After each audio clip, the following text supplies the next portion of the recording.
അടുത്ത നമ്മുടെ ടോപ്പിക് ആണ് ഫസ്റ്റ് എയ്ഡ്. ഫസ്റ്റ് എയ്ഡിന്റെ ഡെഫിനേഷൻ ആണ് നമ്മൾ ഫസ്റ്റ് ഡിസ്കസ് ചെയ്യാൻ പോകുന്നത്. First aid is the temporary and immediate treatment given to a person who is injured or suddenly becomes ill using facilities or materials available at that time before regular medical help is imparted. നമുക്കറിയാലോ first aid എന്ന് പറഞ്ഞിട്ടുണ്ടെങ്കിൽ ഒരു immediate treatment ആണ്. എന്തെങ്കിലും ഇൽനെസ്സോ അല്ലെങ്കിൽ ഇഞ്ചുറിയോ വന്ന ഒരാൾക്ക് medical care കിട്ടുന്നതിന് മുന്നേ, മെഡിക്കൽ പ്രൊഫഷണലിന്റെ കെയർ കിട്ടുന്നതിനേക്കാൾ മുന്നേ കൊടുക്കുന്ന ഒരു കെയർ ആണ് ഫസ്റ്റ് എയ്ഡ്. അത് എത്രയും പെട്ടെന്ന് തന്നെ കൊടുക്കുകയും അതുപോലെ കുറച്ച് ഷോർട്ട് പീരീഡിനെ വേണ്ടു. കാരണം നമ്മൾ മെഡിക്കൽ കെയറിന് തൊട്ട് മുന്നേ കൊടുക്കേണ്ടതാണ്. അപ്പോൾ ഇമ്മീഡിയറ്റ് ആണ്, ടെമ്പററി ആണ്. ആർക്ക് കൊടുക്കുക? Person who is injured or suddenly becomes ill using ആ അപ്പോഴത്തെ അവൈലബിൾ ഫെസിലിറ്റിക്ക് അനുസരിച്ചിട്ടാണ് ഫസ്റ്റ് എയ്ഡ് പ്രൊവൈഡ് ചെയ്യേണ്ടത്.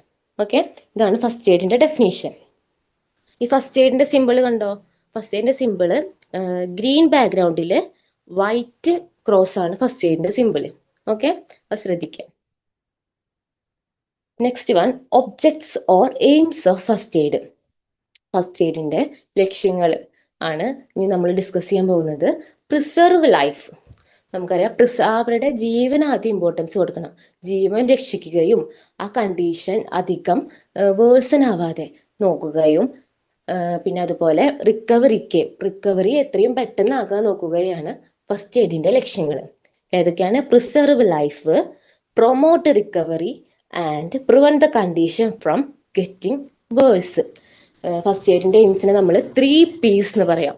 Preserve life, promote recovery and prevent the condition from getting worse. Father of first aid എന്നറിയപ്പെടുന്നതാണ് Friedrich von Esmarch. Father of first aid is Friedrich von Esmarch. അതുപോലെ തന്നെ world first aid day ഉണ്ട്. അത് second Saturday of September each year. എല്ലാ കൊല്ലവും second Saturday of സെപ്റ്റംബറിലാണ് world first aid day ആചരിക്കുന്നത്. Father of first aid is Friedrich von Esmarch. Objects or aims of first aid: preserve life, promote recovery, prevent the condition from getting worse. Next, principles of first aid. Aims പറഞ്ഞ പോലെ തന്നെയാണ് principles of first എയ്ഡിൽ നമ്മൾ ജീവൻ സംരക്ഷിക്കണം, അതുപോലെ ആ condition അധികം version ആവാതെ നോക്കണം, റിക്കവറിക്ക് വേണ്ടിയിട്ട് വേഗം ശ്രമിക്കണം. അതുപോലെ തന്നെ പെട്ടെന്നുള്ള ഒരു ആക്ഷൻ ആയിരിക്കണം ഫസ്റ്റ് എയ്ഡ്. ഇമ്മീഡിയറ്റ് ആക്ഷൻ ആണ്. ആ സിറ്റുവേഷൻ അധികം പരിഭ്രാന്തരാവാതെ എത്രയും പെട്ടെന്ന് ആ സിറ്റുവേഷൻ ശാന്തമാക്കിയിട്ട് വേണം എപ്പോഴും ഫസ്റ്റ് എയ്ഡിൽ കൊടുക്കാൻ. ആ പേഷ്യന്റിനെ അല്ലെങ്കിൽ ആ ഇഞ്ചുറി ഉണ്ടായ ആളെ പരിഭ്രാന്തിയിലേക്ക് കൊണ്ടുപോവാതെ ശാന്തമാക്കിയിട്ട് ഫസ്റ്റ് എയ്ഡ് കൊടുക്കാൻ ശ്രമിക്കണം. അതുപോലെ തന്നെ ഫസ്റ്റ് എയ്ഡറിന്റെ സേഫ്റ്റിയാണ് ഫസ്റ്റ് നോക്കേണ്ടത്. അയാള് ശരിക്കും ഫസ്റ്റ് എയ്ഡ് നൽകിയാലല്ലേ ആ ഇഞ്ചുറി പറ്റിയ ആൾക്ക് നല്ല രീതിയിൽ കുഴപ്പമില്ലാണ്ട് പെട്ടെന്ന് ട്രീറ്റ്മെന്റ് കിട്ടിയിട്ട് മെഡിക്കലിലേക്ക് റെഫർ ചെയ്യാൻ പറ്റുള്ളൂ. അപ്പോൾ ഫസ്റ്റ് നോക്കേണ്ടത് ഫസ്റ്റ് എയ്ഡറിന്റെ സേഫ്റ്റി. ഇതൊക്കെയാണ് principles of first aid. Preserve life, prevent deterioration, promote recovery, take immediate action, calming down the situation, personal safety comes first.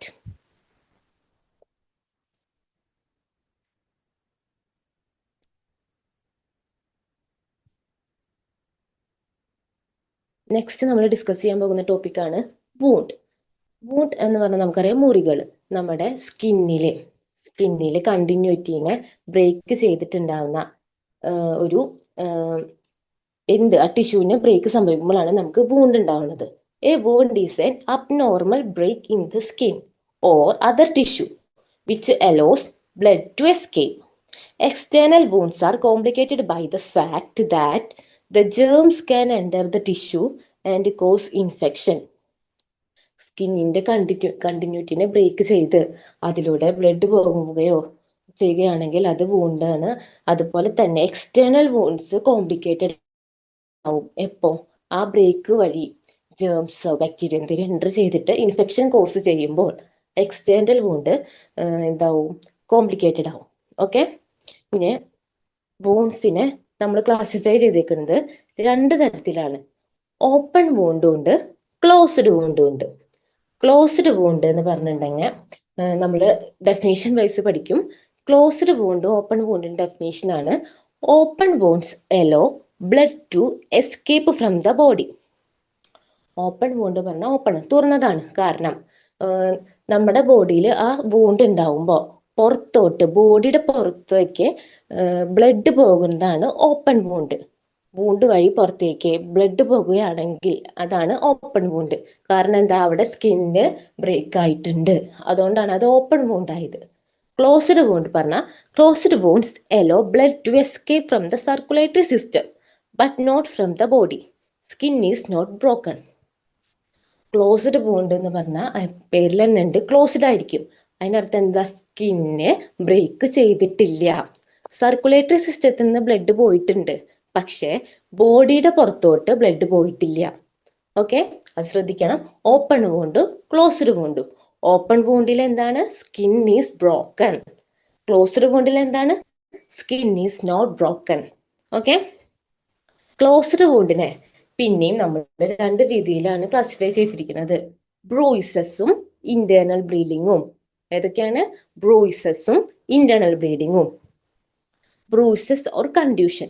Bruises എന്ന് പറഞ്ഞിട്ടുണ്ടെങ്കിൽ നമ്മൾ ക്ലോസ്ഡ് വൂണ്ടിന്റെ അടിയിലാണ്, ക്ലാസിഫിക്കേഷനിലാണ് എന്ത് ബ്രൂയിസസ് പഠിക്കുന്നത്. അപ്പൊ അത് ആലോചിച്ചിട്ട് കേൾക്കുക.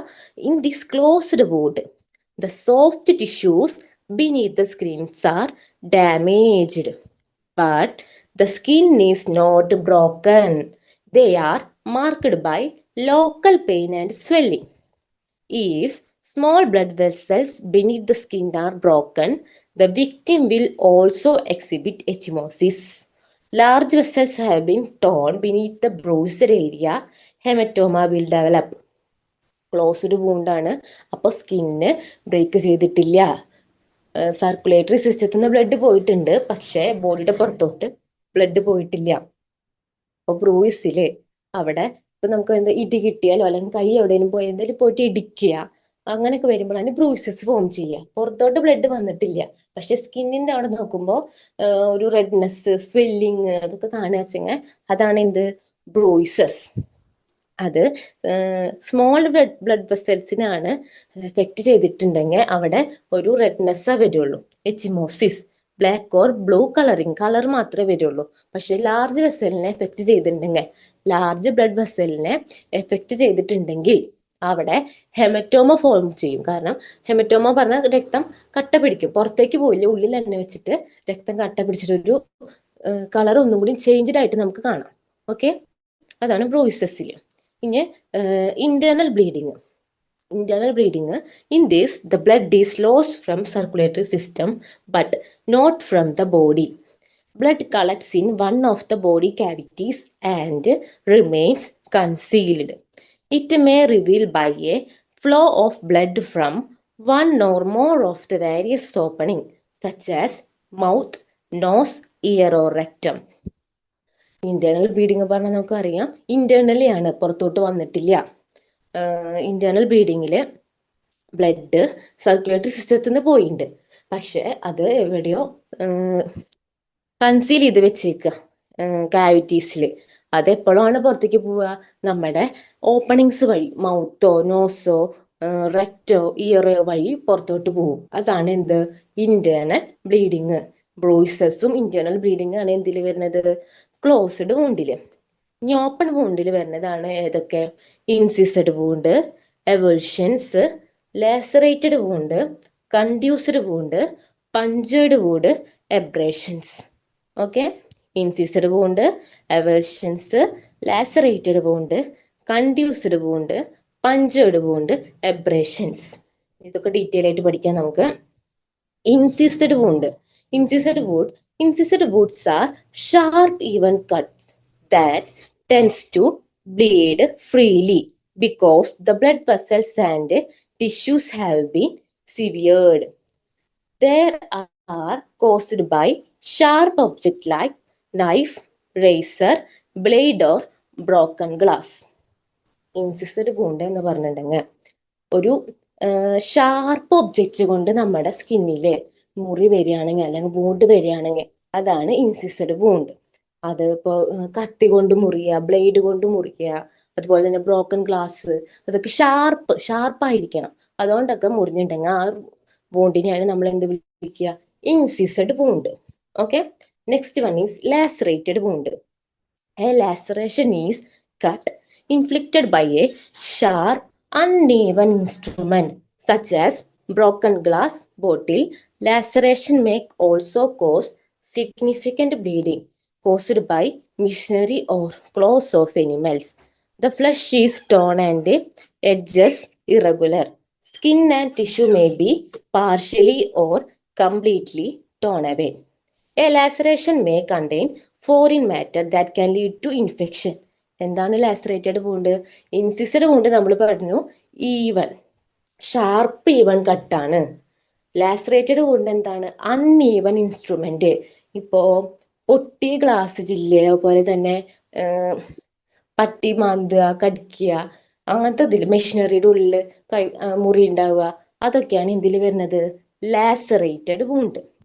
ഓക്കെ, അൺഈവൻ ഇൻസ്ട്രുമെന്റ് കൊണ്ട് ഈ ഇറഗുലർ എഡ്ജസ് ആയിരിക്കും ആ മുറികൾക്ക്, എന്തായിരിക്കും ആ വൂണ്ടിന് ഇറഗുലർ എഡ്ജ് ആയിരിക്കും. ഇത് ഫോറിൻ മാറ്റർ എന്തെങ്കിലും വന്നിട്ടുണ്ടെങ്കിൽ അത് ഇൻഫെക്ഷൻ ആയിരിക്കാൻ സാധ്യതയുണ്ട്. ഇൻസിസഡ് വൂണ്ടും ലാസറേറ്റഡ് വൂണ്ടും. Next punctured wound. A punctured wound is a deep narrow injury caused by a sharp object piercing the skin. Punctured wound പറഞ്ഞാൽ ഒരു ഡീപ്പ്, നമ്മുടെ സ്കിന്നിന്റെ ഉള്ളിൽ അത്രയും ആഴത്തിൽ ഇറങ്ങി പോയിട്ട് നാരോ ആണ്. ഇതൊരു ഷാർപ്പ് ഒബ്ജക്റ്റ് ഇങ്ങനെ കുത്തി കയറിയ പോലെ, ആണി കയറുക, അതുപോലെ ബുള്ളറ്റ് കൊണ്ടുള്ള വൂണ്ട്, അതൊക്കെയാണ് എന്ത് പഞ്ചേർഡ് വൂണ്ടിന് എക്സാമ്പിൾ. ഈ പഞ്ചേർഡ് വൂണ്ടിന് നമ്മൾ പിന്നെയും ക്ലാസിഫൈ ചെയ്തിട്ട് പെനിട്രേറ്റിംഗ് വൂണ്ടും പെർഫറേറ്റിംഗ് വൂണ്ട് എന്നുണ്ട്. First one, penetrating wound. The object enters the skin and goes into the underlying tissue but does not exit the other side. Penetrating wound പറഞ്ഞാൽ പെനിട്രേറ്റ് ചെയ്ത് പോവാം, പക്ഷെ അതിനൊരു ഓപ്പണിംഗ് ഉണ്ടാവുള്ളൂ. ഇപ്പോ വല്ല ആണി കയറിയിട്ടൊക്കെ മുറിയാച്ചെങ്കിൽ അത് തുളഞ്ഞു പോയിട്ട് അപ്പുറത്ത് കൂടെ വന്നിട്ടില്ല, അതാണ് പെനിട്രേഷൻ. അപ്പുറത്ത് കൂടെ വന്ന എന്തായി? അത് പെർഫൊറേഷൻ ആയി. ബുള്ളറ്റ് ഇത് കൂടെ പോയിട്ട് മറ്റേ സൈഡിൽ കൂടെ വരിക. രണ്ട് ഓപ്പണിംഗ് ഉണ്ടെങ്കിൽ അത് പെർഫൊറേഷനും, ഒരു ഓപ്പണിംഗ് മാത്രമേ അതിനുള്ളെങ്കിൽ എന്താണ്? പെനിട്രേറ്റിംഗും ആണ്. ഓക്കെ, ഇതിന്റെ ഫോട്ടോ കാണുമ്പോൾ നിങ്ങൾക്ക് ഒന്നുകൂടി മനസ്സിലാകും. പഞ്ചേർഡ് വൂണ്ടിന് രണ്ട് ടൈപ്സ് ആണ് ഉള്ളത്, പെനിട്രേറ്റിംഗും പെർഫറേറ്റിംഗും.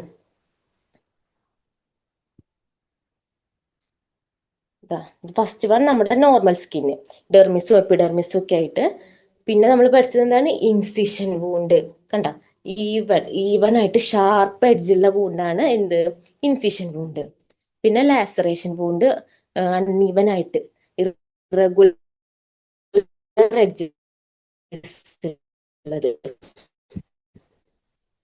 പിന്നെ പഞ്ചർ വൂണ്ടിൽ ഓരോ ഓപ്പണിംഗ് ആണ് നമുക്ക് കാണാൻ പറ്റും. ഓക്കെ, ഇനി ഒരു വൂണ്ട് ഉണ്ടായിട്ടുണ്ടെങ്കിൽ അത് നമ്മൾ എങ്ങനെ ട്രീറ്റ് ചെയ്യും? How to treat wounds. First, wash the hands properly. നന്നായി വൃത്തിയായി കഴുകിയിട്ട്, അതുപോലെ തന്നെ ആ വൂണ്ട് എവിടെയാണോ അതും കൂൾ വാട്ടർ വെച്ച് കഴുകണം. ആ ഏരിയ പ്ലെന്റി ഓഫ് വാട്ടർ വെച്ചിട്ട് സോപ്പ് വെച്ചിട്ടും ശരിക്ക് ക്ലീൻ ചെയ്ത് വൈപ്പ് ചെയ്യണം. പിന്നെ അതിനുശേഷം നന്നായി വെള്ളം കുടിക്കണം. പിന്നെ അതുപോലെ പ്ലെന്റി ഓഫ് റെസ്റ്റ് എടുക്കണം. വെൻ ഡേഞ്ചർ, ആ സിറ്റുവേഷൻ, ആ മുറി ഇപ്പൊ വല്ല തുരുമ്പിച്ച എന്തെങ്കിലും ഇരുമ്പുകൊണ്ടൊക്കെ ഉണ്ടായി മുറിയാച്ചെങ്കിൽ നമ്മൾ ആ സിറ്റുവേഷൻ ട്രീറ്റ് എടുക്കണം. ഓക്കെ, ഇങ്ങനെയൊക്കെയാണ് നമ്മൾ വൂണ്ടിനെ ട്രീറ്റ് ചെയ്യാം. വൂണ്ട് എന്താന്ന് പഠിച്ചു, വൂണ്ടിന്റെ ഡെഫിനേഷൻ പഠിച്ചു, ടൈപ്സ് ഓഫ് വൂണ്ട്, ക്ലോസ്ഡ് വൂണ്ടും ഓപ്പൺ വൂണ്ടും, അതിൽ സബ് ടൈപ്സ് പഠിച്ചു. പിന്നെ ഹൗ ടു ട്രീറ്റ് വൂണ്ട്സും പഠിച്ചു. ഓക്കെ, ഇത് 2 മാർക്കിന് വൂണ്ടിന്റെ ഡെഫിനേഷൻ ചോദിച്ചിട്ടുണ്ട്, 5 മാർക്കിന് ടൈപ്സ് ചോദിച്ചിട്ടുണ്ട്, 15 മാർക്കിനും ചോദിച്ചിട്ടുണ്ട്. ഓക്കെ, ഇപ്പൊ വൂണ്ട്സ് എന്തായാലും നല്ല രീതിയിൽ പഠിക്കാം.